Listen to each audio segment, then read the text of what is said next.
మనం చెప్పుకునే వాక్యం ఏంటంటే, మనం బైబిల్ అంతా చాలా మటుకి సంఘవస్తులు తెలుసు, నాకు తెలిసిందంతా మీకు చెప్పాను, చాలా మటుకు అవగాహన ఉన్నది.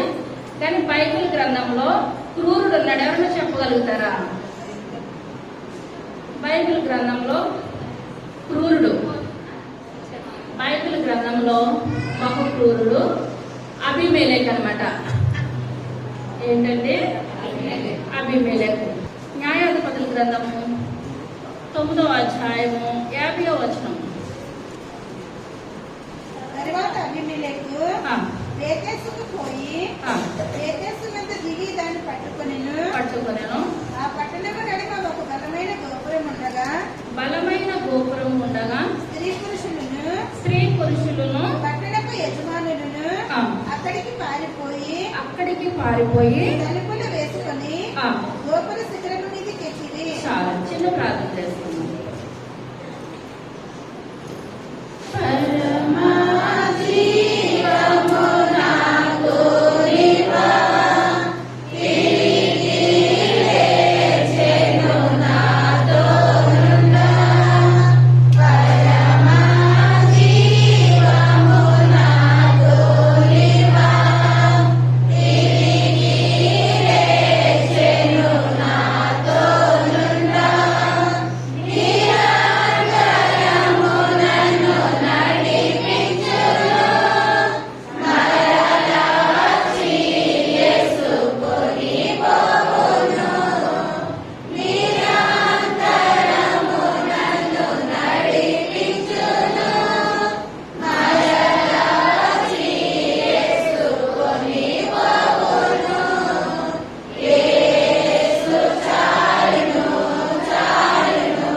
శ్రేష్టమైన నామాన్ని బట్టి లెక్కలేని వందనాలు స్తోత్రాలు స్తుతులు చెల్లించుకుంటున్నాను. యేసయ్యా, ఈ యొక్క దినాన్ని అబీమెలెకు గురించి ప్రార్థించుండగా ప్రభా, అయ్యా నాయన మాకు సంఘంలో కానీ ప్రభా మాలో కానీ ఎవరిలో అటువంటి క్రూరత్వం ఉండదు ప్రభా. అయ్యా మీ యొక్క మంచి మనసును మాకు దయచేయండి. దీవెనకరంగా వాడుకుంటూ నాయన ఆశీర్వాదకరంగా వాడుకుంటే చెప్పుచున్న నన్ను మరుగుపరచండి ప్రభా. మీ యొక్క పరిశుద్ధాత్మ శక్తితో చెప్పగలిగే శక్తిని నాకు దయచేయండి. వినగలిగే శక్తిని బిడ్డలందరికీ దయచేసి వాక్యానుసారమైన జీవితాలు అందరికీ దయచేయమని త్వరగా రాబోతున్న యేసయ్య నామమున పెట్టుకుంటున్నాము తండ్రి. ఆమేన్. హల్లెలూయా. చదువుతున్నాను మొదటి. తరువాత అబీమెలెకు తేబేసుకు పోయి తేబేసు వద్ద దిగి దాన్ని పట్టుకొనెను.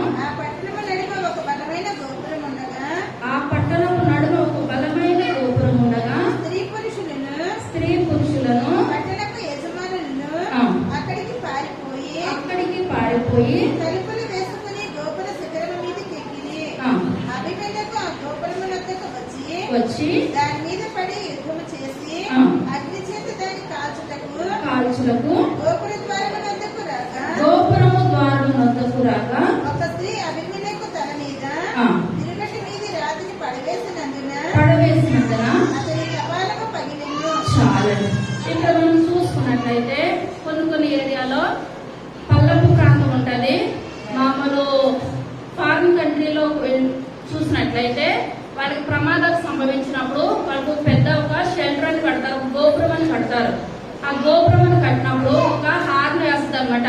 వినబడినప్పుడు అందరూ ఏం చేస్తారండి, నిమిషంలోనే ఎవరి కాలో పరుగులు పెట్టుకుని ఆ గోపురం దగ్గరికి వెళ్ళిపోతారు, ఆ షెల్టర్ దగ్గరికి వెళ్ళిపోతారు. అక్కడికి వెళ్ళిపోయినప్పుడు అక్కడ ఉండే వాళ్ళకి ఏ ప్రమాదము జరగదు అనమాట. తర్వాత అంతా అయిపోయిన తర్వాత మళ్ళీ ఎవరు గృహాలకు వాళ్ళు వెళ్తారు. ఇప్పుడు చాలా రోజులు చాలా ఊర్లో చూసుకున్నట్లయితే పల్లెటూరులో ఏంటి, ఇప్పుడు వరదలు వచ్చినప్పుడు ఏమవుతుందండి, నీరు వచ్చేసి ఇళ్లలో వచ్చేసి కొట్టుకొని వెళ్ళిపోతాయి. అప్పుడు ప్రభుత్వాలు ఏం చేస్తారు, వాళ్ళకి ఒక షెల్టర్ అని ప్రతి ఊర్లో కూడా ఏర్పాటు చేస్తారు. వాళ్ళకి భోజనాలు పెట్టి వసతులన్నీ వాళ్ళకి ఏర్పాటు చేస్తారు. ఆ నీరు తగ్గి అంతవరకు కూడా వాళ్ళకి ఉండి తర్వాత ఎవరు గృహాలకు వాళ్ళు వెళ్తారు. ఇక్కడ చూసుకున్నట్లయితే బేతేసులో ఒక అభిమేలకు క్రూరుడు అని మనం చెప్పుకుంటున్నాం కదండి. ఆ క్రూరుడు వచ్చి ఇప్పుడు ఏం చేస్తున్నాడంటే ఆ పట్టణం వాళ్ళందరినీ కూడా చిన్న వాళ్ళనేంటి పెద్ద వాళ్ళనేంటి చంటి పిల్లలేంటి యవనస్తులేంటి దొరికినట్టు ఏం చేస్తున్నాడు, చంపేస్తున్నాడు అనమాట. చంపేస్తున్నప్పుడు అందరూ పరుగు పరుగు పరుగు పరుగు ఎక్కడికి వెళ్ళారు, ఒక గోపురం దగ్గరికి వెళ్ళారు. గోపురం దగ్గర వెళ్ళి అనుకుంటున్నారు గోపురంలోకి వెళ్తున్న వాళ్ళు ఎందుకు వెళ్తున్నారు, ప్రాణాలని రక్షించుకోవడానికి. మనకి ఇంకా ఏమీ కాదు, గోపురం దగ్గరకు వచ్చేస్తామంటే మన ప్రాణాలు ఏమీ కాదు. అక్కడున్న రోజులు ప్రభుత్వం మనకు మంచిగా చూస్తుంది, తర్వాత మన గృహాలకు మనం వెళ్ళొచ్చు. కానీ ఇక్కడ అభిమేలకు ఏం చేస్తాడంటే వీళ్ళు అక్కడ షెల్టర్ లోకి వచ్చినా సరే ఇప్పుడు షెల్టర్ ఏం చేయాలనుకుంటున్నాడు, తగలబెట్టేయాలని అనుకుంటున్నాడు, కాల్ చేయాలని అనుకుంటున్నాడు అనమాట. తర్వాత అప్పుడు అతడు తన ఆయుధములను మోయి బంటును త్వరగా పిలిచి ఒక స్త్రీ అతన్ని చంపెనని 52 అభిమేలకు ఆ గోపురమునద్దకు వచ్చి దాని మీద పడి యుద్ధము చేసి అగ్ని చేత దాని కాచునకు గోపుర ద్వారమునద్దకు రాగా ఒక స్త్రీ అభిమేలకు తల మీద తిరుగటి వీధి రాతిని పడవేసినందున అతని కపాలము పగిలెను. చాలా ఇక్కడ చూస్తున్నట్లయితే ఇతను ఏం చేస్తున్నాడంటే అల్లరి జనాన్ని కొంతమందిని ఏర్పాటు చేస్తున్నాడు అనమాట. అల్లరి జనానికి శుభ్రంగా తిండి పెట్టి మందు పోయేస్తే వాళ్ళు ఏది చేయమంటే అది చేస్తారనమాట. ఇప్పుడు అల్లరి మొగలు పెట్టి ఇప్పుడు ఏం చేస్తున్నాడు, గొడ్డలు పట్టుకొని వెళ్ళి ఆ చెట్లు నరుకుతున్నాడు. చెట్లు నరికి ఇప్పుడు మనందరం ఇందులో ఉన్నాం, ఒక దేవుని మందిరంలో ఉన్నాం, కింద అంతా కూడా తగలు పెట్టేస్తారు అనుకోండి, మనం ఏమవుతాం, కాలిపోతాం, చనిపోతాం అనమాట. ఇప్పుడు ఇక్కడ ఏంటంటే వీళ్ళందరూ గోపురంలో ఉన్నారు, గోపురంలో ఉన్న అందరి జనాన్ని అందరినీ పట్టుకొని వచ్చి ఇప్పుడు ఇతను ఏం చేస్తున్నాడంటే ఆ గోపురం చుట్టూరు కూడా ఆ యొక్క కట్టెలు వేరు చేసి అగ్గిపల్లేసి తగలబెట్టేస్తున్నాడు. ఇంక ఇతను ఏదనుకుంటే అదే జరిగిస్తున్నాడు. అదే జరిగిస్తున్న సమయంలో ఒక స్త్రీ ఇప్పుడు ఏం చేస్తుందండి, ఇప్పుడు మనకి ఇంట్లో మంచి వస్తువులు ఏముంటాయండి, ఇప్పుడు ప్రమాదం వస్తుంది, మనం తొందరగా వెళ్ళిపోవాలి, ఇంట్లోంచి వెళ్ళిపోవాలి అనగా మనం వండుకున్న ఏమన్నా ప్లేట్లో ఏది తీస్తామా, బంగారము డబ్బు, ఒకవేళ కొంచెం గొప్ప డబ్బు వదిలేసిన బంగారం ఏం చేస్తాము, పట్టుకొని చేత బంగారం పట్టుకొని పిల్లల్ని పట్టుకొని బయటికి వెళ్ళిపోతాం అనమాట. కానీ అందరూ మరి బంగారాలు పట్టుకున్నారో వెండి తెచ్చుకున్నారో తెలియదు, కానీ ఈ బైబిల్ గ్రంథంలో ఆ ఊరి పేరు రాయబడింది కానీ ఆ స్త్రీ పేరు రాయబడలేదు. ఇప్పుడు ఈ స్త్రీ ఏం చేసిందంటే వెళ్తా వెళ్తా ఒక తిరగట్రాయి పట్టుకుందంటే అండి, ఏం పట్టుకుంది, తిరగట్రాయి పట్టుకుంది. ప్రాణాలను కాపాడుకోవాలని పరిగెట్టిన స్త్రీ తిరగలు పట్టుకుంటా వెళ్ళగలుగుతామా? కానీ దేవుడు ఒక్కొక్కరి ద్వారా ఒక్కొక్క కార్యాన్ని జరిగిస్తాడనమాట. దేవుడు ఏ ప్రేరేపించాడో, ఏ ఒక్క మనసు దేవుని బట్టి ప్రార్థన రూపంలో ఈ వెళ్ళిందో, కానీ అందరూ పరుగులు పరుగులు అభిమేలకు వచ్చేస్తున్నాడు అందరినీ చంపడానికి వస్తున్న సమయంలో ఇంట్లో మంచి వస్తువులు కానీ అయ్యి ఏమీ తెచ్చుకోలేదు. ఒక తిరగ ట్రాయిని పట్టుకుని వెళ్ళి ఏం చేసింది, ఆ గోపురం పైన శిఖరానికి ఎక్కేసేసింది. సామెతల గ్రంథము 18వ అధ్యాయము 10వ వచనం.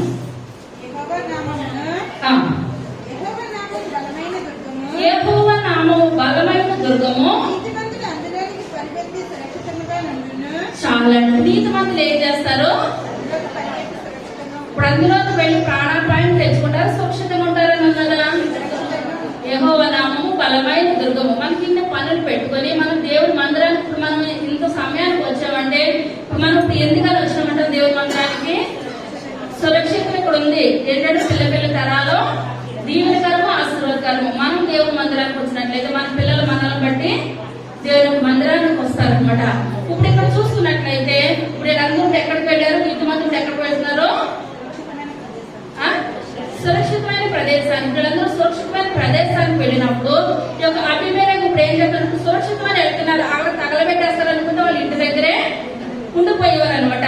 కానీ అక్కడికి వచ్చినప్పుడు ఆయన తర్వాత చెప్పిన ముందు ఒక ఏరియాకి వెళ్ళి అక్కడ వాళ్ళు అలాగే గోపురంలోకి వెళ్ళినప్పుడు కింద నుంచి ఏం చేస్తాడండి, తగలబెట్టేసినప్పుడు పిల్లలేంటి పెద్దవారేంటి ఆ గర్భిణీ స్త్రీలని ప్రతి ఒక్కరు కూడా ఏమయ్యారు, చనిపోయారు. అక్కడ చేసినట్టు ఇక్కడ చేద్దామని వచ్చేటప్పుడు అనమాట.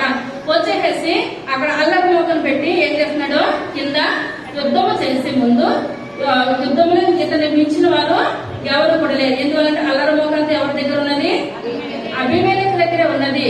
కానీ ఎంత అల్లరి మోకన్నా సరే దేవుడు గురుగుల్ని గోధుమల్ని ఎదగనిస్తాడు, ఎదిగినంతసేపు ఎదగనిస్తాడు. తర్వాత తీర్పు దినాన్ని దేవుడు ఏం చేస్తాడు, న్యాయం చేస్తాడు. మనం అనుకుంటున్నాము మనం దేవుని బిడ్డలం కదా, వాళ్ళ అంజలు కదా, వాళ్ళేంటి దినదినము మంచిగా ఉన్నారు, మనకేంటి కష్టాలు అనుకుంటామా అనుకోమా, అనుకుంటాం. కానీ ఏంటంటే మనకి నిత్య రాజ్యంలో మన పిల్ల తరతరాలు ఏంటంటే ఆశీర్వాదకరము దీవెనకరము. కానీ ఇప్పుడు మనం ఏంటంటే దేవుడు వాళ్ళ ప్రతి ఒక్కరికి సమయం అంటూ ఇస్తాడు. గురుగులు ఎత్తుతాయి, గోధుమలు ఎత్తాయి. తగిన కాలం వచ్చినప్పుడు మనం ఏం చేస్తామంటే అబ్రహాం కుటుంబాన కూర్చోగలుగుతాం. ధనవంతుడు లాజరు కథ మనకి తెలిసిందే. కానీ ధనవంతుడు ఎక్కడున్నాడు, పాతాళంలో ఉన్నాడు. లాజరు అబ్రహాము కుటుంబాన ఉన్నాడు. ఇప్పుడు ఇతను ఏం చేస్తాడంటే కింద అగ్గిపుల్ల వెలిగించేశాడు. మంటలు వెలిగిపోతూ ఉన్నాయి. వెలిగిపోతున్న సమయంలో వారంతా తిరుగుతున్నాడు. ఎవరండి, అభిమేలకి తిరుగుతున్నాడు. వీళ్ళందరూ కూడా అయిపోయారు, వీళ్ళందరూ చనిపోయారు కదండి. ఆ ప్రహారి వారంతా తిరుగుతుంటే ఒక స్త్రీ చూసి ఏం చేస్తుందంటే పైనుంచి తిరగటాయన గురు చూసి ఏం చేస్తుంది, నెత్తి మీద ఎగ్గేస్తుంది అనమాట. ఎప్పుడైతే నెత్తి మీద ఎగ్గేస్తుందో తల ఏమైపోయింది, పగిలిపోయింది, కపాలమే పగిలిపోయింది. కానీ అతనికి ఇలా వేసేటప్పుడు ఇలా పైకి చూస్తాడు. పైకి చూడగా ఏం కనిపించింది, ఒక స్త్రీ వేసేసింది. ఇప్పుడు ఇతనికి అవమానం అనమాట. పురుషులు కొట్టిన అంతా ఏమనిపించకపోను. ఇప్పుడు ఏంటంటే ఇన్ని రాజ్యాలు గెలిచేసి ఇంత చేసి ఒక స్త్రీ చేతిలో చనిపోతున్నానంటే ఇప్పుడు ఎవరికి అవమానం ఉంది, అభిమేలకి అవమానంగా ఉందనమాట. ఈ యొక్క స్త్రీ కూడా దేవుని కృప ఉన్నది కనుక ఆ గురు చూసి వేసింది కాబట్టి సరిపోయింది. కానీ అక్కడ వేసినప్పుడు తగలకపోయింది అనుకోండి, ఏం పని, ఇంకా ఈవిడే చిత్రహింసలు చేసేసింది అనమాట అతను. కానీ ఎందువల్లంటే దేవుడు మనల్ని ఏమాత్రం కూడా అవమానాలకి గురి చేసే దేవుడు అయితే మన దేవుడు కానే కాదు. తర్వాత అప్పుడు అతడు త్వరగా పిలిచి అనుకొనుకున్నట్లు నీ కత్తి దూసి నన్ను చంపమని చెప్పగా అతని పొడవగా అతడు చచ్చెను. అభిమేలకు చనిపోయినది ఇశ్రాయేలీయులు తెలుసుకున్నప్పుడు ఎవరి చోటికి వారు పోయి అట్లా అభిమేలకు తన 70 మంది సహోదరులను చంపడం వలన తండ్రికి చేసిన ద్రోహమును దేవుడు మళ్ళా అతని మీదికి రప్పించెను. శెకెము వారు చేసిన ద్రోహమంతటిని దేవుడు వారి తలల మీద మళ్ళా రాజేసెను. చాలు. ఇక్కడ మనం చూసుకున్నట్లయితే ఇప్పుడు అక్కడ ఆయుధములు మోసి అతను పిలిచి అంటున్నాడు, ఇప్పుడు నన్ను ఒక స్త్రీ చంపేసింది, ఇంకా నన్ను హాస్పిటల్ తీసుకెళ్ళిన బ్రతికే విధానము నాకు లేదు. నువ్వేం చేస్తావు? ఇప్పుడు గోపురంలో ఒక్కొక్కరు దిగుతారా, దగ్గర పైకి ఎక్కిన పిల్లలేంటి పెద్దవాళ్ళేంటి దిగినప్పుడు అయ్యయ్యో అంటారు ఎవరైనా, ఇది మీద ఎవరు జాలి పడతారా, కనికరించిన వాళ్ళు ఎవరైనా ఉన్నారా? ఎవరు కూడా కనికరించారు అనమాట. ఇప్పుడు వాళ్ళ ముఖం మీదకి వచ్చి ఇప్పుడు ఎవరైనా చనిపోతారండి, చనిపోయినప్పుడే మన యొక్క నిజ స్వరూపాలు బయట పెడతారు. అమ్మో ఈవిడ బ్రతుకున్నది చాలా మంచిది అంటారు. మనం మంచిగా లేకపోతే ఏమంటారు, తెల్లవాళ్ళు కూర్చుంటారు కానీ తిరిగి తిట్టకుండా కూర్చొనే ఉంటారనమాట. ఇక్కడ చూసుకున్నట్లయితే ఇప్పుడు వాళ్ళందరూ గోపురం దిగి వచ్చినప్పుడు ఇప్పుడు ఇతని ముఖం మీద ఏమంటారు, నువ్వు చేసిందే నీ నెత్తి మీదకి వచ్చిందని అంటారు. ఇదంతా కూడా భరించడానికి అతనికి ఇష్టం లేక వాడు దిగకుండానే నన్ను ఏం చేయాలి, నువ్వు కత్తితోటి పొడిచి నన్ను చంపేసేసాయి, ఇక నా శవాలో లేదనుకున్నా పర్వాలేదు అని అనుకుంటారు. ఆయుధాల కోసం అతను ఏం చేస్తాడండి, చంపేసాడు. ఇప్పుడు ఇతను చేసిన క్రూరత్వం ఏంటంటే ఇతను అన్నదమ్ములు 70 మందిని ఏం చేస్తాడండి, చంపేశాడనమాట.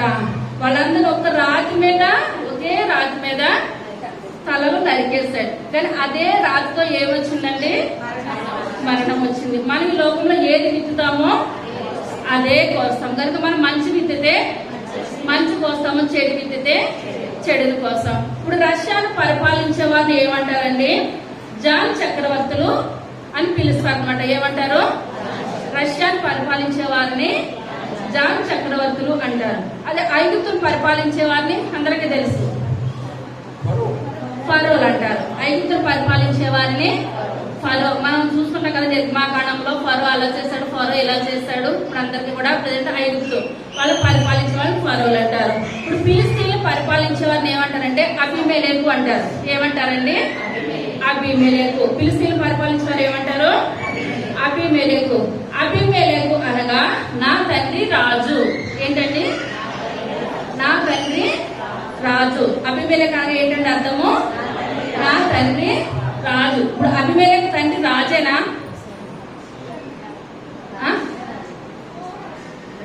అబీమెలెకు తండ్రి రాజేనా? ఆయన పేరు అబీమెలెకు తండ్రి పేరు అబీమెలెకు తండ్రి పేరు మీరందరూ అలాగ వచ్చేసారు. అబీమెలెకు తండ్రి పేరు న్యాయాధిపతుల గ్రంథము 9వ అధ్యాయము మొట్టమొదటి వచనం. జెరుబ్బయలు కుమారుడైన అబీమెలెకు షెకెములో తన తల్లి సహోదరుల యొద్దకు పోయి వారితోనే తన తల్లి పితరుల కుటుంబీకులందరితోనూ మీరు దయచేసి షెకెము యజమానులందరూ వినినట్లు వారితో మాట్లాడి మీకేది మంచిది యెరుబ్బయలు యొక్క కుమారుడైన 70 మంది మనుషులందరూ మిమ్మల్ని ఏలుట మంచిదా? ఒక్క మనుషుడు మిమ్మల్ని ఏలుట మంచిదా? నేను మీ రక్త సంబంధిగా జ్ఞాపకము చేసుకొనిడి అని పలుకుడనెను. అతని తల్లి సహోదరులు అతని గూర్చి షెకెము యజమానులు వినినట్లు ఆ మాటలన్నీ చెప్పగా వారు ఇతడు మన సహోదరుడు అనుకుని తమ హృదయం అబీమెలెకు తట్టు తిప్పుకొనిరి. చాలండి. దేవుడు నామాన్ని పొందనాలు. ఇప్పుడైనా అర్థమైందంటారా? ఎరుబ్బయలు అనగా అబీమెలెకు తల్లి ఎరుబ్బయలు అనగా అది అర్థం. నా తల్లి రాజుది అర్థం. ఎరుబ్బయలు అనగా గిద్యోను. ఏంటండి? గిద్యోను. ఎరుబ్బయలు అనగా గిద్యోను. ఎరుబ్బయలు ఎవరు కుమారుడు? అబీమెలెకు ఎవరు కుమారుడు? ఎరుబ్బయలు కుమారుడు. ఎరుబ్బయలు అనగా గిద్యోను. గిద్యోనుకి ఎంతమంది కుమారులు?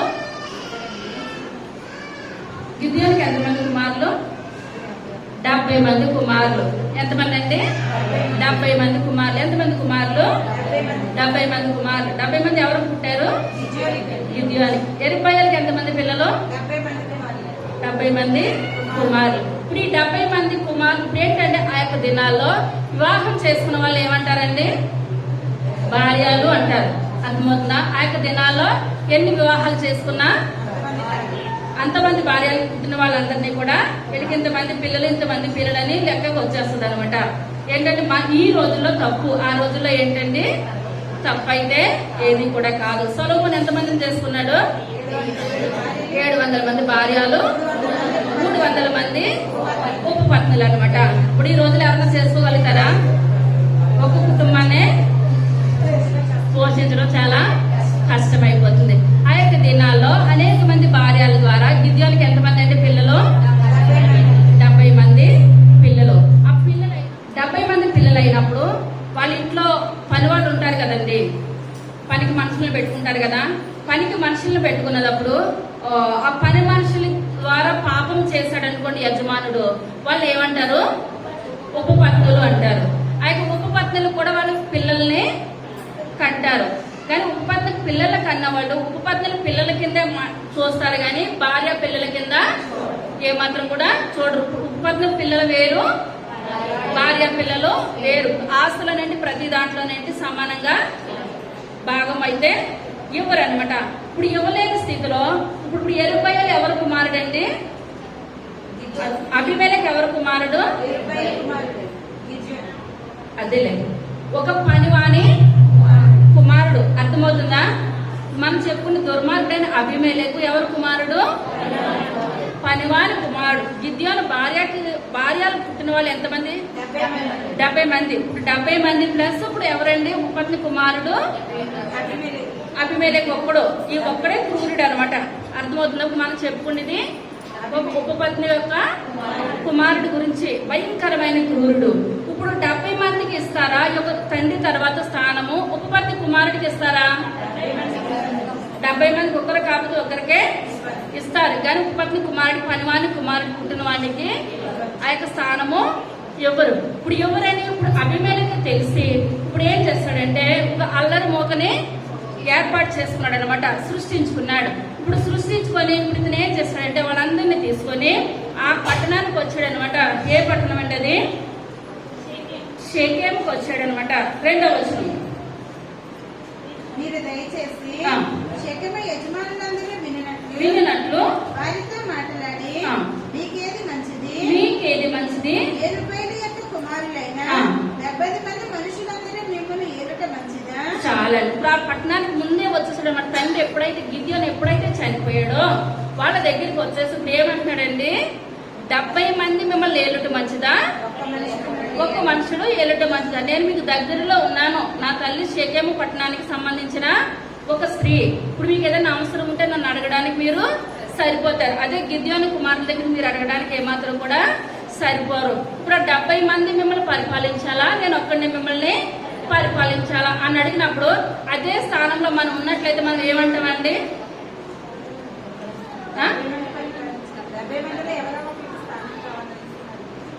నేనైతే మీ ఏరియాలో ఉన్నాను, ఎప్పుడు ఏదైనా మీకు ప్రార్థన చేస్తాను. పక్క నుంచి ఎవరైనా వస్తారు, అందుబాటులో నేను ఉంటానా వాళ్ళు ఉంటారా? నేనే ఉంటాను. కానీ ఇప్పుడు ఇతను ఏమంటాడంటే నేను మీ యొక్క పట్టణస్తురాలని, మా తల్లి యొక్క పట్టణానికి సంబంధించిన స్త్రీ గనుక నేను ఈ పట్టణంలోనే షెకెములో నేను ఉంటాను, మీకు ఏ అవసరతలు వచ్చినా నేను చూస్తాను. అదే గిద్యోను కుమారులకి మీరు పట్టాభిషేకం ఇచ్చినట్లయితే మీ అవసరతలు ఏది కూడా వాళ్ళు తీర్చరు. మీకు వాళ్ళు కావాలా, నేను కావాలా? ఎవరు కావాలంటారు? అభిమేలకే కావాలని అంటారు. ఇప్పుడు ఏంటంటే ఒక్కొక్కసారి వేశ్య యొక్క మాటలు ఎలా ఉంటాయండి, లోతైన గొయ్యి అనమాట. వాళ్ళు ఏం చేస్తారంటే మాటలు ఆడడం వాళ్ళకి వస్తుంది. ఇప్పుడు మామూలుగా ఉన్న వాళ్ళు ఏం చేస్తారు, కఠినంగా చెప్తారనమాట. అది కరెక్ట్ కాదు, ఇది కరెక్ట్ కాదు, బొచ్చగించరు. మనకి ఏ మాట నచ్చుతుంది? బొచ్చగించే మాట నచ్చుతుంది. కానీ అదే కఠినంలోనే కరెక్ట్ ఉన్నా సరే మనకి ఏది నచ్చుతుంది? కఠినమైన మాట ఎంత మాత్రం కూడా నచ్చదు. కానీ షెకెము పట్టణంలో ఉన్న వాళ్ళందరూ కూడా ఏ మాట నచ్చింది?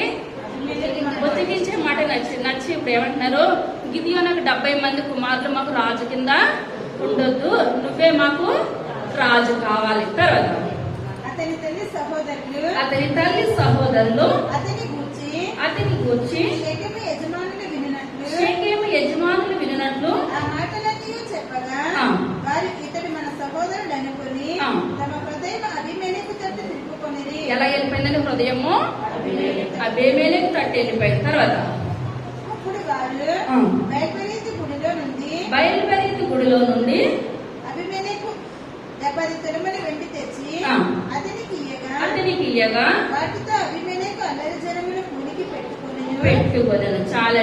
ఎప్పుడైతే ఇతని మాటలు మంచిగా నమ్మేస్తారు అక్కడ జనాలు ఏం చేస్తారండి, గుడిలో ఉన్న వెండి తీసుకు ఎంత పట్టుకొచ్చారు? 70 తులాల వెండిని పట్టుకొచ్చారనమాట. 70 తులాల వెండిని పట్టుకొచ్చి ఇప్పుడు ఎవరి చేతిలో పెట్టేశారు? అభిమేలెకు చేతిలో పెట్టేశారు. ఇప్పుడు ఎప్పుడైతే 70 తులాల వెండి, ఇప్పుడు మనకి ఈ రోజుల్లోనే 70 తులాలు ఎవరింట్లోనే ఉందంటారా? మాకు 5 ఉంటుంది, 10 ఉంటుంది, అంతకు మించి కూడా ఎక్కువైతే ఉండదు. ఉన్న వాళ్ళ ఇంట్లో ఉండొచ్చేమో కానీ అంతంత మాత్రంగానే ఉంటుంది. కానీ అభిమేలెకు ఆ దినాల్లోనే ఎంత పెట్టారండి? 70 తులాలు వెండి అతని చేతిలో పెట్టేస్తుంది. ఇప్పుడు ఇతను ఏం చేస్తాడంటే ఎప్పుడైతే మనం బెల్లం ఉన్న దగ్గరికి ఏమొస్తాయండి? చేపలు వస్తాయి. తప్పని కుమార్ దగ్గర కూడా డబ్బు ఉన్నంత సేపు కూడా స్నేహితులు ఉన్నారు. ఎప్పుడైతే డబ్బు అయిపోయిందో ఎక్కడ స్నేహితులు అక్కడికి వెళ్ళిపోయారు అనమాట. ఇప్పుడు అభిమేలెకు దగ్గరికి 70 తులాల వెండి ఎప్పుడైతే వచ్చిందో ఇప్పుడు అల్లరి జనం అందరూ కూడా ఎక్కడికి వచ్చారు? అభిమేలెకు దగ్గరికి వచ్చేస్తారు అనమాట. ఇప్పుడు అభిమేలెకు ఇప్పుడు ఏమన్నా కష్టపడిన సంపాదించిన సొమ్ము అయితే ఇప్పుడు ఇతనికి బాధ్యత అన్నది ఉంటుంది. కష్టపడకుండా వచ్చిన దాంట్లో మనకి ఏ విలువ కూడా తెలియదు. ఇప్పుడు తెలవలేని స్థితిలో అల్లరి మోకకి ఇప్పుడు ఏం చేస్తారు? తినిపించడం, తాగించడం ఇదంతా కూడా చేసి అభిమేలెకు ఏది చేయమంటే అల్లరి మోక ఏం చేస్తున్నారు? అదే చేస్తున్నారు. తర్వాత తన తండ్రి ఇంటికి పోయి ఏరుబయలు కుమారులను తన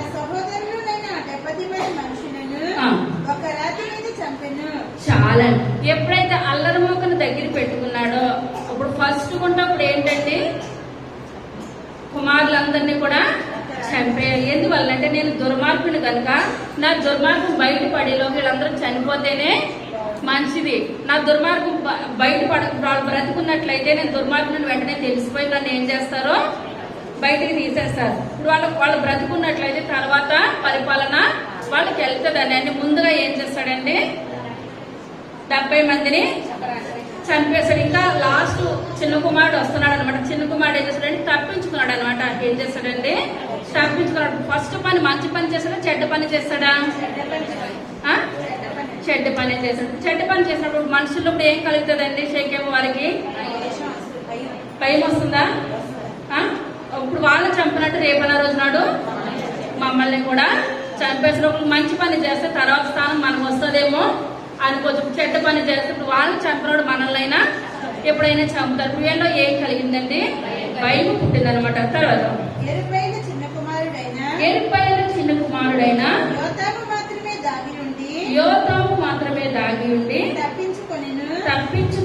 తరువాత శకుము యజమానులందరూ వీళ్ళు ఇంటి వారందరిలో కూడి వచ్చి శకుములో ఉన్న మస్తకి వృక్షము క్రింద దండపాలమునంద అబీమెలెకును రాజుగా నియమించింది.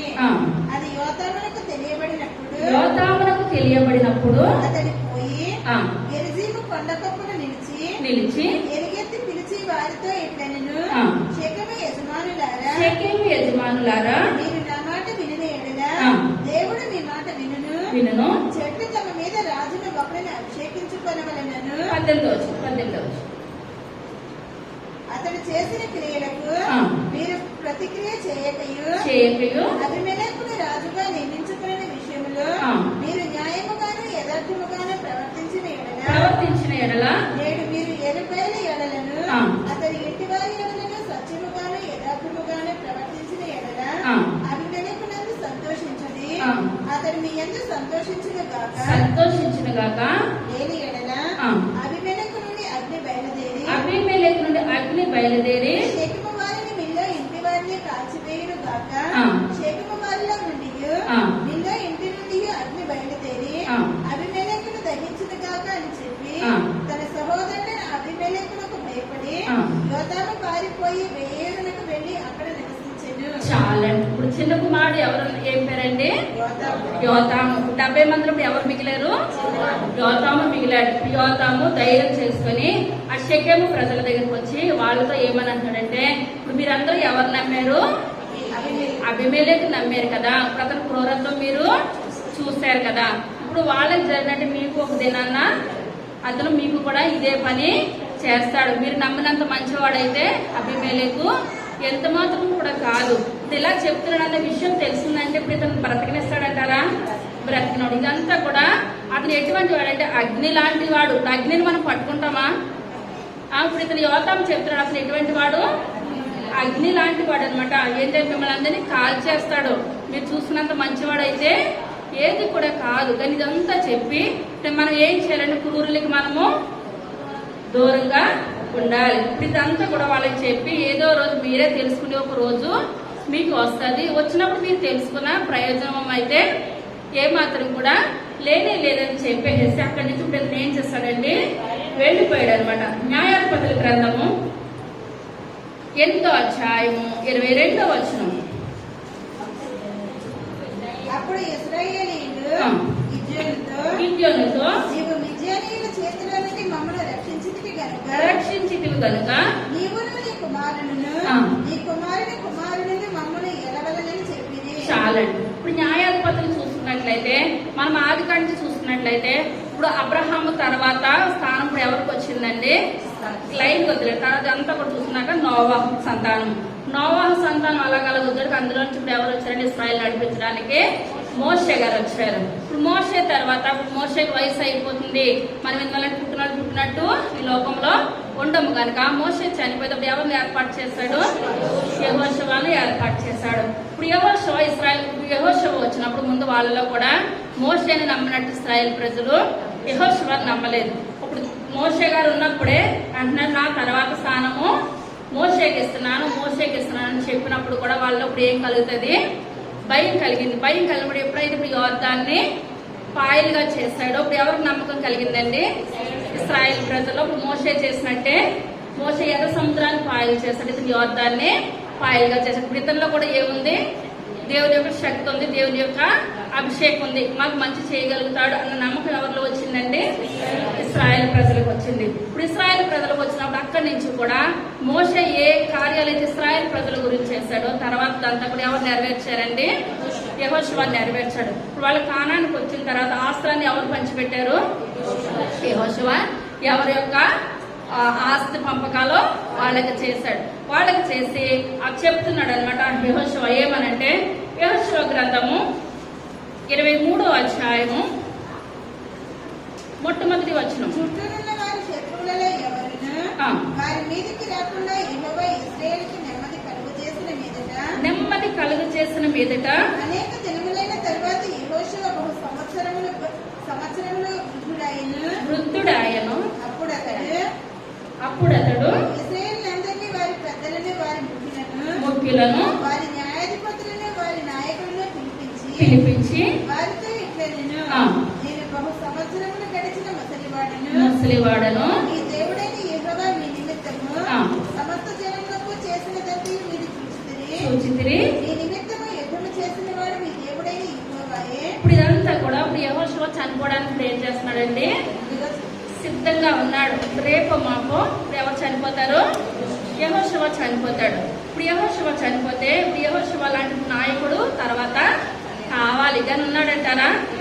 ఏమాత్రం కూడా అంత గొప్ప నాయకుడు లేడు కనుక అక్కడున్న పెద్దలందరినీ కూడా ఏం చేస్తున్నాడని యెహోషువ పిలుస్తున్నాడు అనమాట. మోసే తర్వాత ఇదంతా కూడా నేను నాయకత్వము చేశాను, నా తర్వాత మీరేం చేయాలి? మీకు మీరే చూసుకోవాలి, మీ కుటుంబాలు మీరే చూసుకోవాలి. కానానికి వచ్చేస్తాం కదా, ఎవరు స్వాక్షాలు వాళ్ళకి వచ్చినాయి కనుక అప్పుడు మీరు మొట్టమొదటిగా మనం అరణ్యంలో ఉన్నప్పుడు మన యుద్ధాలని ఎవరు చేస్తారు? మన తరపున దేవాది దేవుడే చేస్తాడు.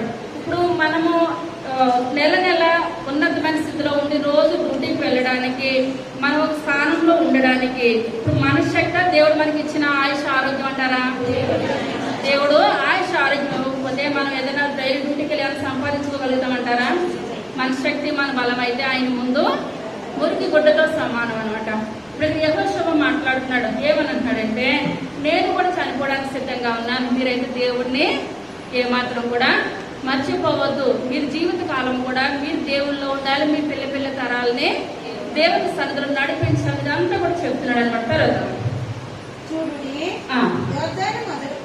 యోర్దాను మొదలుకొని మహాసముద్రం వరకు నేను నిర్మూలన చేసిన సమస్త జనముల దేశమును ఈ గోత్రముల స్వాస్థ్యము వచ్చి మిగిలి ఉన్న ఈ జనముల దేశమును నీకు వంతు చేయటం వల్ల పంచిపెట్టి తిని ఈ దేవుడైన యెహోవాయే వాటిని ఎదుట నిలవకుండా వెళ్ళగొట్టిన తరువాత ఈ దేవుడైన యెహోవా మీతో సెలవిచ్చినట్లు మీరు వారి దేశంలో స్వాధీనపరచుకొందురు.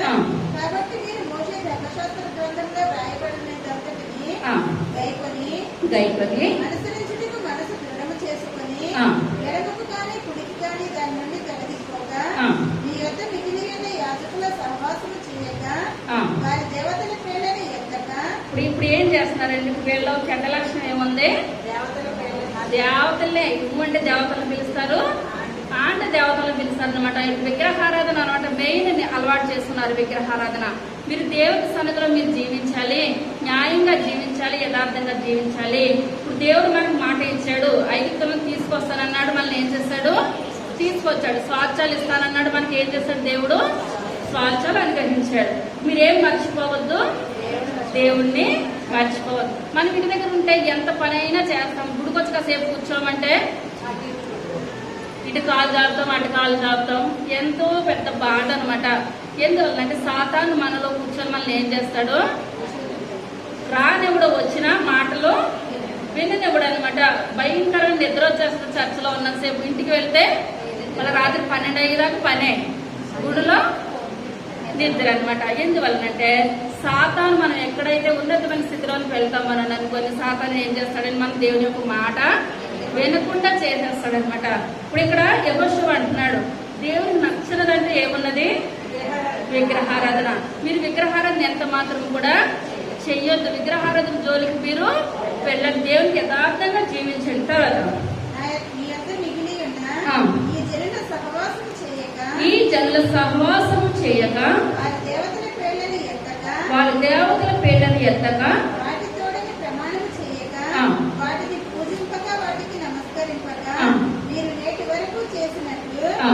మీ దేవుడైన యెహోవాను హత్తుకొని ఉండవలెను. యెహోవా బలముగల గొప్ప జనములను మీకు చాలండి. 23-24 ఇంటికి వెళ్ళి చదువుకోండి. ఇప్పుడు ఏంటంటే యెహోషువ చనిపోయేటప్పుడు ఇశ్రాయేల్ ప్రజలకు ఏం చేస్తున్నాడు? దేవుని కొరకు చెప్తున్నాడు అనమాట. దేవునికి నచ్చినది ఏంటి, దేవునికి నచ్చలేనిది ఏంటి. ఇప్పుడు అక్కడ ఆడవాళ్ళు ఎక్కువ మంది ఉన్నాము. వివాహం చేసుకుని అత్తింటికి వెళ్ళినప్పుడు అక్కడ అలవాట్లు ఏం చేస్తారండి? పుట్టింట్లో అలవాట్లు ఒకలా ఉంటాయి, అత్తింట్లో అలవాట్లు ఒకలా ఉంటాయి. అక్కడ ఇక్కడ చేస్తామంటే ఏమాత్రం కూడా కాని పని. వచ్చిన అంటారు ఇక్కడ మీ యొక్క అలవాట్లు ఏంటి? అక్కడ 10ంటికి లేస్తారు, ఇక్కడ ఎన్నింటికి లేస్తారండి? వాళ్ళ 6ంటికి లేస్తే 6ంటికి, 5ంటికి లేస్తే 5ంటికి. ఎందువల్లంటే మనం ఏ అలవాట్లకి వెళ్ళాలి? మనం లైఫ్ లాంగ్ ఉండేది ఎక్కడండి? అత్తవారింట్లో కాబట్టి అక్కడ అనుగుణంగా మనం నడుచుకొని వెళ్ళిపోవాలి. ఇప్పుడు యెహోషువ అప్పుడు ఎవరికి చెప్తున్నాడు? ఇశ్రాయేల్ ప్రజలకి. మీ యొక్క అలవాట్లన్నీ ఏంటంటే విగ్రహారాధన, దేవతలను పిలుస్తాము, దేవతలకి పేర్లు పెడతాం, పూజలు చేయడం, విగ్రహారాధన చేయడం. దేవునికి అది నచ్చని పని. నేను చనిపోతున్న తర్వాత మీకు ఇలా చెప్పి మనుషులు కూడా మీకు ఉండనే ఉండడు. అసలు మీరు విగ్రహారాధన చేయొద్దు అని యెహోషువలందరికీ కూడా చెప్పి దేవుని కొరకు మంచి మాటలు చెప్పి ఆయన ప్రేమ చేస్తాడండి. చనిపోయాడు అనమాట. యెహోషువ చనిపోయినప్పుడు ఎప్పుడైతే యెహోషువ చనిపోయాడో న్యాయాధిపతుల గ్రంథంలోని వెళ్ళినట్లయితే అక్కడ చీకటి కలిగిన దినాలు ఏంటంటే 300 సంవత్సరాలు అంటే ఏంటంటే 300 సంవత్సరాలు. వాళ్ళకి ఎవరు లేరంటే న్యాయాధిపతి ఎంత మాత్రము కూడా వాళ్ళకి లేడు, సరైన నాయకుడు లేడు. మనకి సరైన నాయకుడు లేకపోతే మనం ఏం చేస్తామండి? మన ఇష్టం, ఎప్పుడు లేచినా మన ఇష్టమే, ఏది చేసినా మన ఇష్టమే. అదే నాయకుడు ఉన్నట్లయితే మనం ఏం చేస్తాము? ప్రతిదీ కూడా సమయం, లెగడానికి సమయం, ప్రసంగి చెప్పాడు కదండి, కూర్చోడానికి సమయం, ప్రతిదీ కూడా సమయాన్ని పాటిస్తాం అనమాట. ఇక్కడ చూసినట్లయితే న్యాయాధిపతిలో యెహోషువ తర్వాత సరైన న్యాయాధిపతి వాళ్ళకి లేడు. చెప్పి వాళ్ళు లేనప్పుడు వాళ్ళు ఏం చేస్తున్నారంటే విగ్రహారాధన వైపు, దేవుని విరుద్ధంగా వాళ్ళు ఏం చేస్తున్నారు? దేవుని వాళ్ళు పక్కన పెట్టేసేస్తారు. సరైన విధానము వాళ్ళకి లేదు. ఎప్పుడైతే మనకు సరైన విధానం లేదో మనం అనుకుంటాం ఒక్కొక్కసారి మనం 6 దినాలు మనకి ఇంపార్టెంట్ ఏంటంటే మన జీవితంలో 6 దినాలు కష్టపడిన వాళ్ళు ఏం చేస్తున్నారు? కష్టపడుతున్నారు. 7వ దినాన్ని మనం దేవుని సన్నిధిలోనికి విశ్రాంతి దినాన్ని మనం ఆచరిస్తున్నాం. దేవుని సన్నిధానానికి వచ్చి ఇప్పుడు 6 దినాలు డ్యూటీకి వెళ్ళినా 7వ దినాన్ని మనం వచ్చేస్తాం కదా. మనకి దేవునికి మంచిగా ఉన్నామంటే అది మన ప్రవర్తన బట్టి అవునంటారా? ఉంటది. ఇప్పుడు మనకి దేవుడు మామూలు వాళ్ళకైతే ఒక్కొంతే తీర్పు. దేవుని ఆశ్రయించిన బిడ్డలకి, మాటలు చెప్పి బిడ్డలకి దేవుని సన్నిధిలో నిలబడిన తీర్పు ఎంతండి? 7 వంతుల తీర్పు అనమాట. ఇప్పుడు 7 వంతుల తీర్పులో ఉండాలంటే ఇప్పుడు నేను ఇంకా చెప్తున్న దాన్ని నా జీవితాన్ని నేను ఏం చేసుకోవాలి? నేను సరి చేసుకుని ఎదుటి వాళ్ళకి నేను చెప్పాలి. నేను పదే వాక్యం చదవాలి, పదే ప్రార్థన చేయాలి, నేను చేసి మిమ్మల్ని చేయమని చెప్పాలి. అదే నేను చేయకుండా మీకు చెప్పాను అనుకోండి, తీర్పు దినాన్ని దేవుడు నన్ను క్షమిస్తాడా? ఏమాత్రం కూడా క్షమించే దేవుడు అయితే కానే కాదనమాట. కానీ ఇశ్రాయేల్ ప్రజలు ఇప్పుడు ఏం చేస్తున్నారంటే దేవుని పూర్తిగా మర్చిపోయినప్పుడు మనం ఎప్పుడైతే మర్చిపోయామో దేవుడు మనల్ని ఇప్పుడు ఎవరికి అప్పగిస్తాడంటండి? శత్రువులకు అప్పగించేస్తారనమాట. మన మీద ఎవరైతే శత్రువులుగా మన మీద అంటే గొడవకు వస్తున్నారో, అంటే గొడవకు వస్తున్నారో వాళ్ళ చేతిలో దేవుడు ఏం చేస్తాడు? మనల్ని పెట్టేస్తాడు.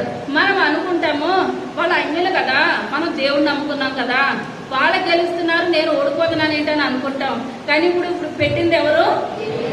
దేవుడే. ఇప్పుడు దేవుడే పెట్టాడనంటే ఇప్పుడు వాళ్ళు విగ్రహారాధన చేసి విగ్రహాల కన్నా న్యాయం చేస్తారు.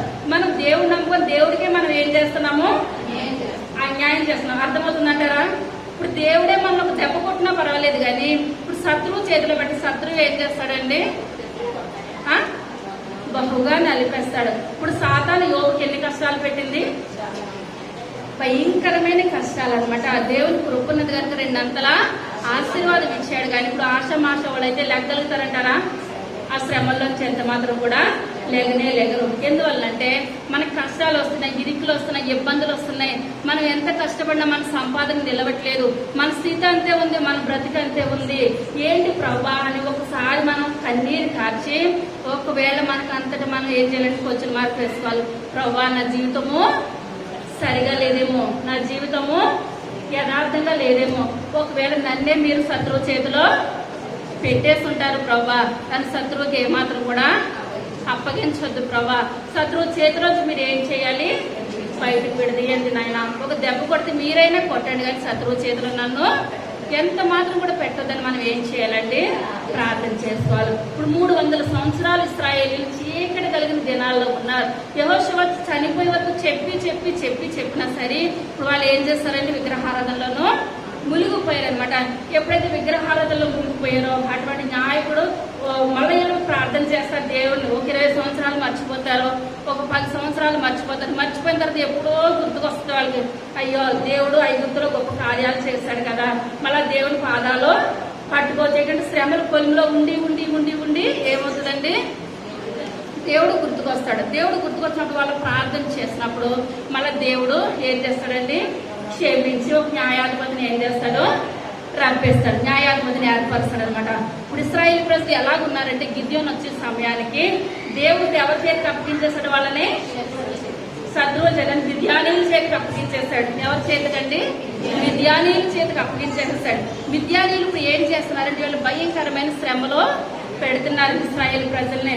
మనం అనుకోవచ్చు ఇశ్రాయేలు ప్రజలకు శ్రమలు ఏంటంటే, మరి ఇశ్రాయేలు ప్రజలు విగ్రహారాధన చేయొచ్చా, ఇశ్రాయేలీయులు ప్రార్థన లేని జీవితం గడపొచ్చా? మనం ఒక రోజు తినకపోయినా పర్వాలేదు, కానీ ప్రార్థన లేని జీవితము గడపకూడదు. మనం ప్రార్థన ఉండాలి, లెగిస్తే ప్రార్థన, కూర్చుంటే ప్రార్థన. మనం అనుకోవాలి, మనం ఉదయం లేచిన కాడి నుంచి సాయంకాలం మరలా మనం ప్రార్థన చేసుకొని పడుకునేటప్పుడు మనకి మనం మనసులోకి లెక్కేసుకోవాలంట. ఏమనంటే, ప్రభా నాకు ఒక దినాన్ని 24 గంటలు సమయం ఇచ్చావు కదా, అందులో నేను ఎన్ని గంటలు ప్రార్థన చేసుకున్నాను. మనం ఇలా అనుకొని మనం ప్రార్థన చేసుకున్నట్టే దేవుడు మనకు శత్రువులకు అప్పగిస్తాడా? ఏ మాత్రం కూడా అప్పగించడం. అదే సెల్ ఫోన్ చూసిన గంటలు అయితే ఎన్ని వచ్చేస్తాయండి, టీవీ చూసిన గంటలు ఎన్ని వచ్చేస్తాయి, ప్రార్థన చేసిన గంటలు వస్తాయా, నిమిషాలు వస్తాయా, సెకండ్లు వస్తాయా? ప్రార్థన చేసిన ఏమొస్తాయి, గంటలు వచ్చేస్తాయి అంటారా?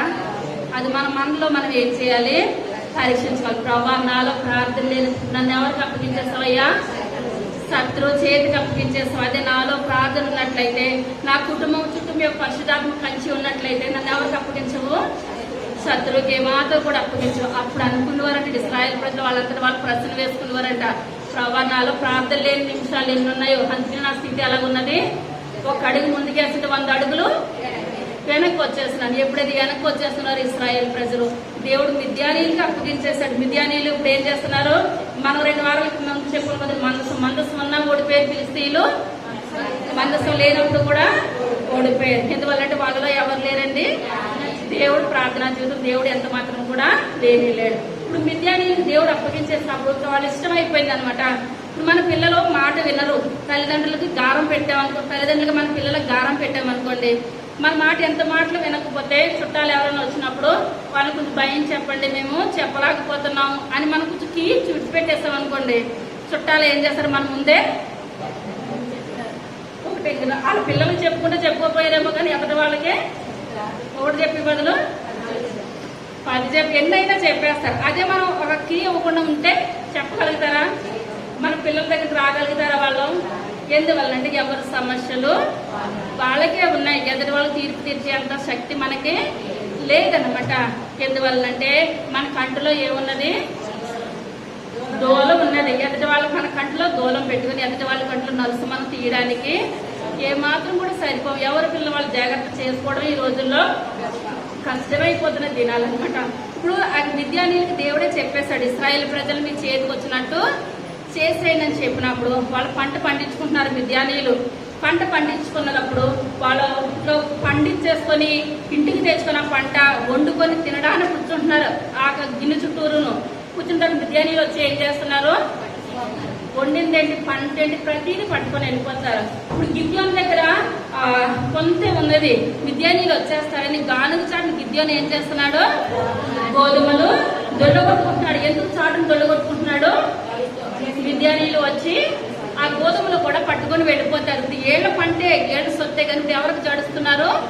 మిద్యానీలకు జడుస్తున్నారు. జడిసి గానం చాటు గోధుమలు దొల్లగొట్టుకుంటుంటే దేవుని దూత వచ్చి ఏమని చెప్పిందండి? పరాక్రమం గల బలాఢ్యుడా అని మాట్లాడుతుంటే, బలాఢ్యుడు అయితే ఈ నాకు చాటున ఏమన్నా గోధుమలు దొల్లగొడతాడంటారా? కానీ ఆ దేవుడు ఏర్పరచుకున్నాడంటే, ఇప్పుడు గిద్యోను దేవుని కృప ఉంటే గిద్యోను ఏం చేస్తాడు? ముందుకు వెళ్తాడు. అప్పుడు గిద్యోన్లో ఏమున్నది? పిరికితనం ఉన్నది, భయం ఉన్నది. అదే 8వ అధ్యాయము 22వ వచనం. అప్పుడు ఇశ్రాయేలీయులు గిద్యోనుతో నీవు మిద్యానీయుల చేతిలో నుండి మమ్మల్ని రక్షించితివి గనుక నీవును నీ కుమారుడును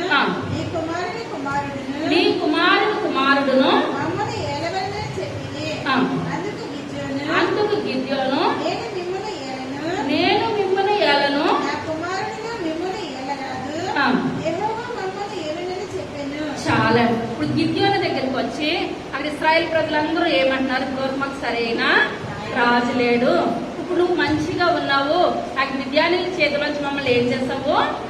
బయటికి రక్షించావు, బయటికి విడిపించావు కనుక నీ తర్వాత స్థానం ఎవరిది? నీ పిల్లలదే. నీ పిల్లలు మమ్మల్ని ఏం చేస్తారు?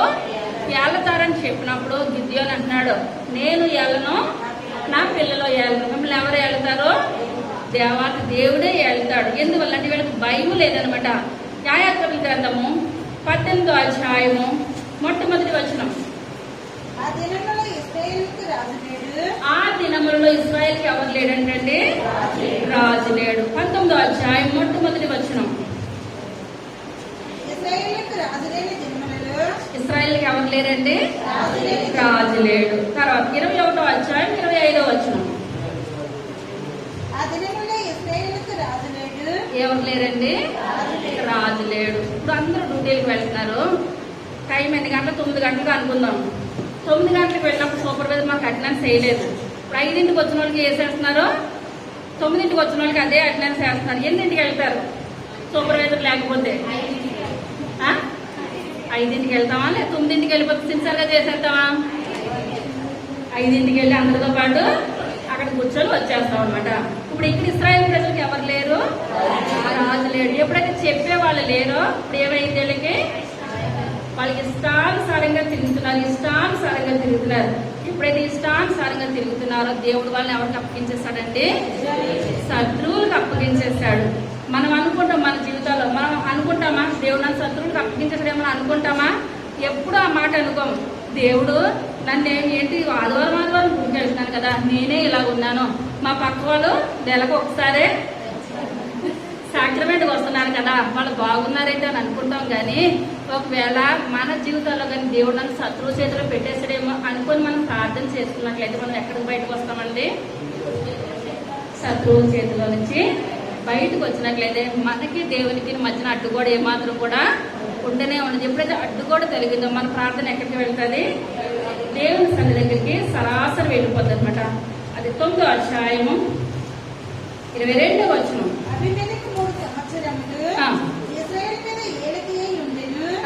అప్పుడు ఏలిపైన 70 మంది కుమారులకు చేయని ద్రోహఫలము వారిని చంపిన అబీమెలెకును వారి సహోదరుని మీదికి అతడు తన సహోదరుని చంపినట్లు అతని చేతులను బలపరిచిన శకుమ యజమానుని మీదకి వచ్చినట్లును వారు చేసిన ప్రాణహత్య వారి మీద వచ్చినట్లును దేవుడు అబీమెలెకునకును శకుమ యజమానులకును వైరము కలుగుటకై వారి మీదకి దురాత్మని పంపెను. ఎవరు పంపారండి? ఇప్పుడు దాకా మనం చెప్పుకున్నాం దేవుడే పంపాడు. దేవుడు పంపాడు కానీ ఇప్పుడు వీళ్ళ జీవితాలు ఏమైపోతున్నాయి?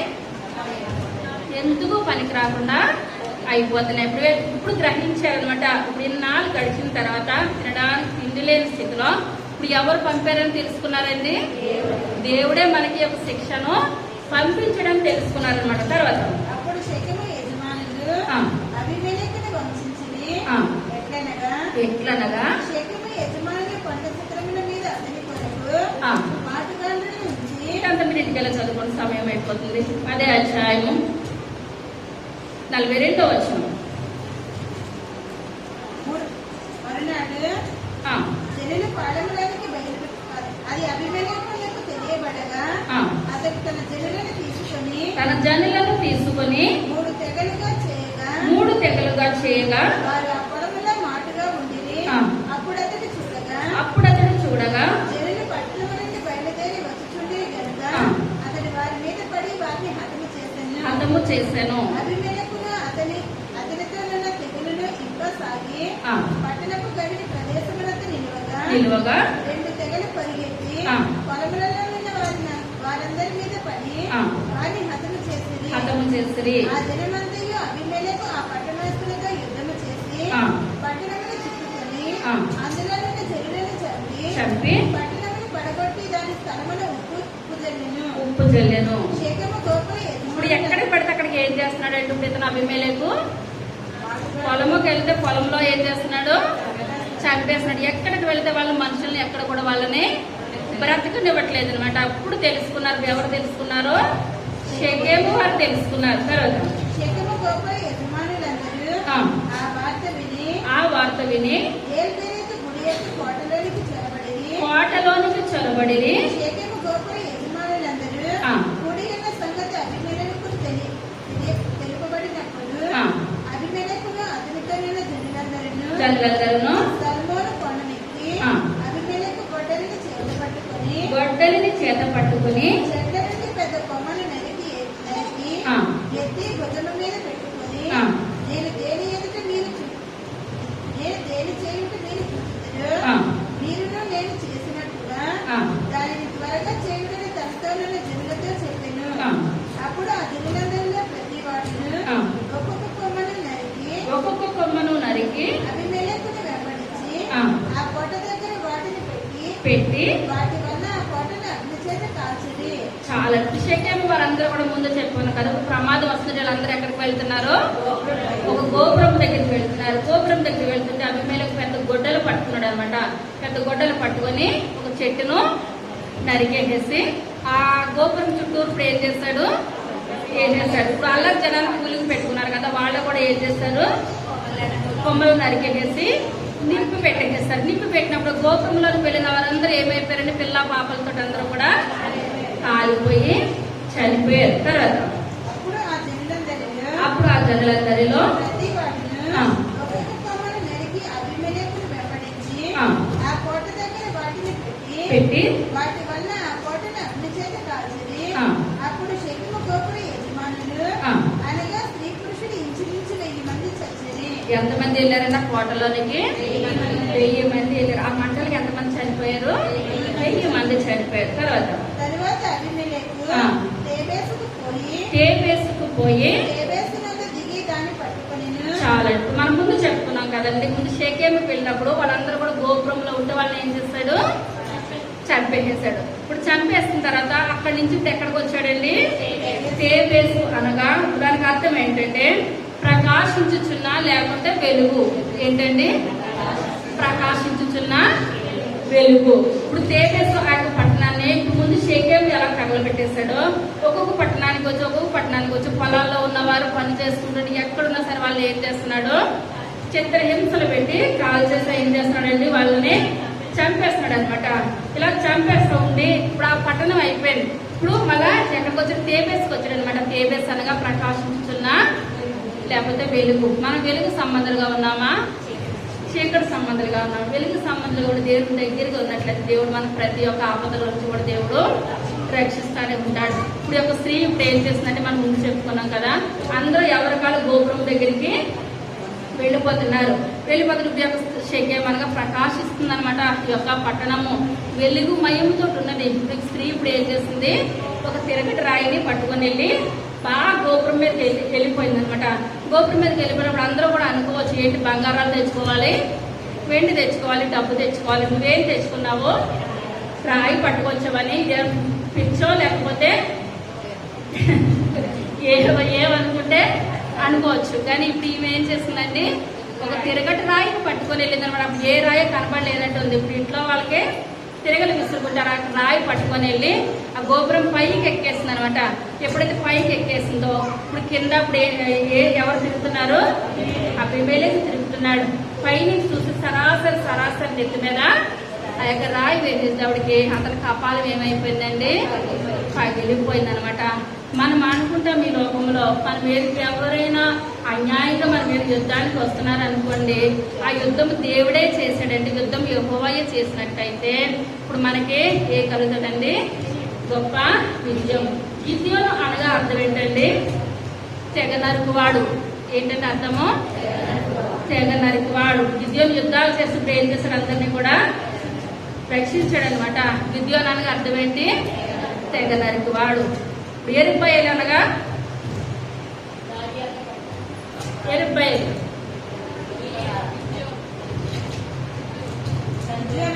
గిద్యోను. ఎరుబ్బయలు అనగా గిద్యోను. ఎరుబ్బయలు అంటే అర్థం ఏంటి? దానికి అర్థం ఏంటి చెప్పాలి? తెగ నరుకువాడు. ఇప్పుడు అబీమెలెకు అనగా నా తండ్రి రాజు. గిద్యోను రాజేనా? రాజే. గిద్యోను రాజుగా ఉండి పరిపాలన చేశాడు. పరిపాలన చేసినప్పుడు ఇప్పుడు ఎప్పుడైతే నెత్తి మీద ఆ యొక్క రాయి పడిపోయిందో ఇప్పుడు ఇతరులోగా తలకు వచ్చిందనమాట. ఏం ఆలోచన వచ్చిందండి? నేను ఇదే ఒక రాయి మీద నేను ఎంతమందిని చంపేశాను? 70 మందిని చంపేశాను కదా. మరి ఇప్పుడు కత్తి పట్టుకెళ్ళచ్చు, తుపాకు పట్టుకెళ్ళచ్చు, ఏదైనా పట్టుకెళ్ళచ్చు కదా. ఏం పట్టుకెళ్ళింది? మరి మగవాళ్ళు మోసారంటే మోసుకోవచ్చు. ఇప్పుడు ఒక స్త్రీ అంత రాయి పట్టుకెళ్ళాలంటే వాళ్ళ గోపురం పైకి ఎక్కాలి. ఆశమాష పని అయితే ఏది కూడా కాదు. కానీ మనం ఏది ఇస్తామో అదే కోసం మన పిల్లలకి ఏమి నేర్పుతామో. మనకి ఏదైనా గొడవకి నడవనని మన పిల్లలు అంటే వాళ్ళు వెళ్ళిపోతారు. మనకు దేవుడే చూసుకుంటాడు. మనం ప్రార్థన చేయాలంటే పిల్లలు ఏం చేస్తారండి? ప్రార్థన చేస్తారనమాట. మత్తయి సువార్త 5వ అధ్యాయము 16వ వచనం. మత్తయి సువార్త మనుషులు మీ శత్రువులను చూసి పరలోకమందున్న మీ తండ్రిని మహిమపరచునట్లు వారి ఎదుట నీ వెలుగు ప్రకాశింపనివ్వుడి. చాలండి. ఇప్పుడు ఈ శత్రువులు ఎదుట మనం ఏం చేయాలి? మన వెలుగు ప్రకాశింపనియాలి. ఇప్పుడు ఏం చేస్తుందండి? ఇప్పుడు ఆ తేబేసిన పట్టణానంతటిని కూడా వెలుగుని ప్రకాశింప చేస్తుంది అనమాట. ఇప్పుడు ఆమె ఎప్పుడైతే ఆ రాయి వేసేసిందో శత్రువు చూశాడంటారా? చూశాడు. నేను చేసిందే ఏ కత్తి గిరపెట్టినా తుపాకుతో కొట్టినా అతనికి పశ్చాత్తాపం కలగకపోను. కానీ ఒక రాయి విసిరేటప్పటికి అనుకున్నాడు ఇతను, నేను ఏ రాయి మీద అయితే గిద్యోను ఒక 70 మందిని చంపేశాను, అప్పుడు అదే రాయి ఒక స్త్రీ నన్ను ఏం చేసింది? చంపేసింది. ఆ యొక్క స్త్రీ నన్ను చంపేసింది. అదే ఉపద్య గ్రంథము 1వ అధ్యాయము 15వ వచనం. అన్యజనులందరి మీదకి వచ్చుచున్నది. చాలండి. దేవుడు నామానికి వందనాలు. దేవుడు ఏమంటున్నాడు? నువ్వు ఏది చేస్తే అదే నీకు వస్తుంది. ఉపద్య చెప్తున్నాడు అనమాట, ప్రవక్త అయిన ఉపద్య. ఇప్పుడు ఇక్కడ అబీమెలెకు ఏం చేస్తాడు? రాయి మీద చనిపేశాడు. అదే రాత్రితో ఇప్పుడు ఏమైంది? ఒక స్త్రీ చేతిలో చనిపోయాడు అనమాట. అది చివరిగా గలతీయులకు రాసిన పత్రిక 6వ అధ్యాయము 7వ వచనం. మోసపోకుడి, దేవుడు వెక్కిరింపబడడు. మనుషుడు ఏమి విత్తునో ఆ పంటనే కోయును. చాలండి. ఇప్పుడు మనం ఏది విత్తుతామో అదే కోస్తాం. ఇప్పుడు వరి పంట వేస్తే వరే వస్తుంది, గోధుమలు వేస్తే గోధుమలే వస్తాయి. ఇప్పుడు అబీమెలెకు విత్తిందంటే ఏం విత్తాడు? బ్రతికినంత కాలము కూడా నరకడము, చంపడం. చివరికి ఏ స్థితి వచ్చింది? అదే స్థితి వచ్చింది. ఇప్పుడు మనము కూడా మాటకు మాట కానీ ప్రతీకారం కానీ మనం ఈ లోకంలో ఏమాత్రం కూడా చెయ్యొద్దు. ఇప్పుడు అది మనం దేవుని చేతులకి అప్పగించేయాలి. ప్రభా, మనం ఏది విత్తుతామో అదే మనం కోసం. మనం విత్తిని కరెక్ట్ గా విత్తినట్లయితే ఆ పంటను దేవుడు మన చేతికి రప్పిస్తాడనమాట. అప్పుడు ఆ బండ క్రీస్తే. దేవుడి నామానికి ఉన్నారు. ఆ బండ ఏంటండి? ఎవరండి? క్రీస్తే. గొలియాతును చంపాలంటే దావీదు ఏం పట్టుకున్నాడు? రాయి, ఒడిసెల రాయి. ఒక్క ఒడిసెల రాయితోటి గొలియాతును గురిపెట్టి చంపాడు అనమాట. అప్పుడు ఆ రాయిలో ఎవరున్నారు? దేవాది దేవుడు. ఇప్పుడు మన జీవితాలను మన బ్రతుకులను కూడా మనం ఈ రకంగా ఉన్నాం. అబీమెలెకు శత్రువు మన మీదకి ఏమైనా విరుచుకు పడుతుంది అనుకోండి, యుద్ధం ఎవరిది? యెహోవాదే. ఇప్పుడు అనుకున్నాడు అబీమెలెకు, ఆ 70 మందిని చంపేస్తాను కదా, ఇంకా నాకు తిరిగట్టు ఏది కూడా లేదు. బ్రతుకున్నంత కాలం కూడా నాదే రాజ్యం, నా తర్వాత నా పిల్ల తరాలే రాజ్యం చేస్తారు. నేను ఏదంటే అదే. ఎవరిని చంపాలంటే వాళ్ళని చంపుతాను, ఎవరిని బ్రతకనివ్వాలనుకుంటే వాళ్ళు బ్రతకనిస్తాను అనుకుంటారు. కానీ దేవుడు జరగనిచ్చాడంటారా? ఏమాత్రం కూడా జరగనివ్వలేదు. మన జీవితాలు మన బ్రతుకులు కూడా ఒకవేళ మనం దేవునికి విరుద్ధంగా ఉన్నామేమో, విరుద్ధంగా ఉన్నట్లయితే దేవుడు మన కుటుంబం మీదకే శత్రువుని దేవుడే ఏర్పాటు చేసినట్లయితే మనం ఎవరి పాదాలు పట్టుకోవాలండి? దేవుని పాదాలు. ప్రభా, నా పిల్లల మాట వినట్లేదు అన్నాక కుటుంబము ఎంత కష్టపడినా అదే స్థితిలోనికి వస్తుంది. ప్రభా, ఆశీర్వాదం లేదు, దీవెన లేదు, ఏది కూడా లేదు అనుకున్నది మనం ఒక్కటి ప్రశ్నించుకోవాలి. ప్రభా, నేను దినానికి ఎన్ని అధ్యాయులు బైబిల్ చదువుతున్నాను, ఎంతసేపు ప్రార్థన చేస్తున్నాను. నేను ఇంతసేపు ప్రార్థన చేసి ఎంతో గొప్ప ఆశీర్వాదాలు పొందాలనంటే అవునంటారా కాదంటారా? ఏ మాత్రం కూడా కాను పని ప్రభా. ఇప్పటి నుంచి నేను ఏం చేస్తాను? మారుతాను ప్రభా. ఇప్పుడు మన జీవితాలు మనం మారినట్లయితే దేవుడు మన కుటుంబాన్ని ఏం చేస్తాడండి? మారుస్తాడు. శత్రువు చేతిలో నుంచి మనల్ని బయటకి విడిపిస్తాడు. ఇప్పుడు గిద్యోను అనగా అర్థం ఏంటండి? గిద్యోను అనగా తెగ నరుకుట. గిద్యోనికి మరొక పేరు ఎరుపయలు. గిద్యోనికి మరి ఒక పేరు ఎరుపయలు. ఆ ఎరుపయలకి ఎంతమంది కుమారులు? 70 మంది కుమారులు. అందులో ఉపపత్నికి ఎంతమంది పిల్లలు? ఒకడే కొడుకు. ఆ కొడుకు చాలా మంచివాడా? క్రూరుడు. వచ్చి వాళ్ళు చెప్తారు బైబిల్ గ్రంథంలో అతి క్రూరమైన వ్యక్తి ఎవరండి? అబీమెలెకు. మనం అబీమెలెకులాగా ఉందామా? ఎవరిలాగా ఉందాం? ఎంత మాత్రం కూడా అబీమెలెకులాగా మనం ఉండడానికి వీలు లేదు. మన జీవితాలు బాగోవాలన్నా, మన బ్రతుకులు బాగోవాలన్నా, మన కష్టార్జితం మన చేతికి రావట్లేదు. ఇశ్రాయేల్ కష్టపడుతున్నారు, వాళ్ళ కష్టార్జితం వాళ్ళ చేతికి రావట్లేదు. ధ్యానాలు పట్టుకొని వెళ్ళిపోతున్నారు. మనం ఎంత కష్టపడిన అప్పులు, ఇరుకులు, ఇబ్బందులు, వడ్డీల్లోనే ఉంటే దేవుడే మనల్ని ఇప్పుడు ఎవరికి అప్పగించేస్తున్నాడు? శత్రువు చేతికి అప్పగించేస్తాడు. మనం ఆశీర్వాదం పొందాలంటే మనం ఎవరి చేతిలో ఉండాలి? దేవుని చేతిలో ఉండాలి.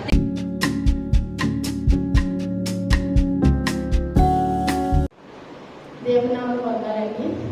పాఠశాల పొందాలు, కూడోసి సంకటాలకు పొందాలండి. నాకు కడుపులో శరీరంలో బాగా గడ్డ వచ్చిందండి. ఆ గడ్డ చిన్న పుట్టుగా నేను అనుకుంటున్నానండి. డాక్టర్ మందులు వాడని కలుగుతున్నాను. నేను ఏ మందులు వాడలేదండి. అది కుంపుడుగా నేను అనుకుంటున్నది పెద్దగా అయిపోయిందండి. కుంపుడుగా అంత అయిపోయిందండి. అయితే మా పాఠశాల చెప్పానండి, ప్రార్థన చేశారు. ఆవిడ ప్రార్థన చేస్తూ ఉండగా చిన్న చిన్న రోడ్డుకి గంటలు కొట్టి అలా మొక్కలు పోవడం అలాగా ఆ గడ్డ అంతా మొక్కల కింద పోయిందండి. పూర్తి స్వస్థత ఇచ్చాడండి దేవుడు. పాఠశాలలో ప్రార్థన చేసిన పొందానండి. ఈ సాక్షి దేవుడు జీవితంలో వచ్చింది.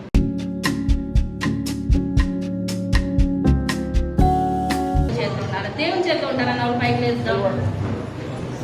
అబీమెలెకు చేతులు ఉన్న వాళ్ళందరూ కూర్చోండి. చిన్న ప్రార్థన చేస్తున్నాం. సర్వశక్తి కలిగిన తండ్రి, కృప కలిగిన తండ్రి, దయ కలిగిన ఆయన, మీ యొక్క దయ కలిగిన శ్రేష్టమైన నామాన్ని బట్టి లెక్కలేని వందనాలు స్తోత్రాలు చెల్లించుకొచ్చిన తండ్రి. అయ్యా, ఇంతవరకు నాయన అబీమెలెకు గురించి నాయన వాక్యం చేపించుగా ప్రభావ మీరు నారాయణ నమ్ముచున్నాం రాజా, మీకు వందనాలు తండ్రి. అటువంటి జీవితాలు మా ఎవరిలోనూ వద్దు ప్రభావ. అయ్యా, ఒక్కొక్క మాట ఉపద్యం మాట్లాడుతున్నాడు తండ్రి. అయ్యా, మేము ఏది చేస్తే అదే మన ఎత్తి మీదకి వస్తుందని ప్రభావ. అయ్యా, గలతీలు రాసిన పత్రికలో పౌలు గారు మాట్లాడుతున్నారు ప్రభావ. మనం ఏది విత్తితే అదే పోస్తామని నాయన. అయ్యా, మేము తల్లిదండ్రులుగా నాయన బిడ్డలకి ఏది విత్తుతున్నాం ప్రభావ? మంచి విత్తుతున్నామా, చెడు విత్తుతున్నాం ప్రభావ? అయ్యా, మేము విత్తిందే మా బిడ్డలకి అయ్యా, మా కుటుంబాలకు తండ్రి మంచి విత్త గొప్ప కృపను దయచేయండి ఆయన. గురుగులు గోధుమలు మీరు వేరు చేస్తారు ప్రభావ. అయ్యా, వేరు చేసినప్పుడు ఆయన గోధుమల కింద ఉండే గొప్ప కృపను దయచేయండి తండ్రి. అయ్యా, నాయన దుష్టుడు పథకాన్ని మీరే హతమ చేశారు ప్రభా. అయ్యా, ఒక స్త్రీని చూపించే ప్రభా, స్త్రీ ద్వారా సిగ్గుపడే స్థితిలో ప్రభా అటువంటి మరణాన్ని మీరు ఇచ్చారు తండ్రి. ఎందువల్లంటే ప్రతిదానికి సమయం ఉన్నదన్నారు ప్రభా. అయ్యా, అటువంటి సమయంలో తండ్రి నాయన అతను కుప్పగూలిపోయాడు ప్రభా. మా జీవితాలు, మా బ్రతుకులు నాయన మేము మీ చేతిలో ఉండే కృపను దయచేయండి. ఒకవేళ శత్రువు చేతులు మేము ఎంత మాత్రం ఉండొద్దు ప్రభా. శత్రువు చేతుల ఆశీర్వాదం లేదు నాయన, దీవెన లేదు ప్రభా. అయ్యా, మేము మీ చేతిలో ఉండే గొప్ప కృపను దయచేయండి. అయ్యా, మా సంఘబడ సంపద ఆశీర్వాదాన్ని దయచేయండి నాయన, దీవెన దయచేయండి తండ్రి. అయ్యా, ఉన్నతమైన స్థితిని దయచేయండి. ఇంకా జరగబోతున్న కార్యక్రమం అంతట్లో కూడా నాకు మీరే ఉండి మీరే మాట్లాడి మహిమ ఘనత ప్రభావాలు పొందమని త్వరగా రాబోతున్న యేసయ్య నామమున వేడుకొంచున్నాము తండ్రి. ఆమేన్.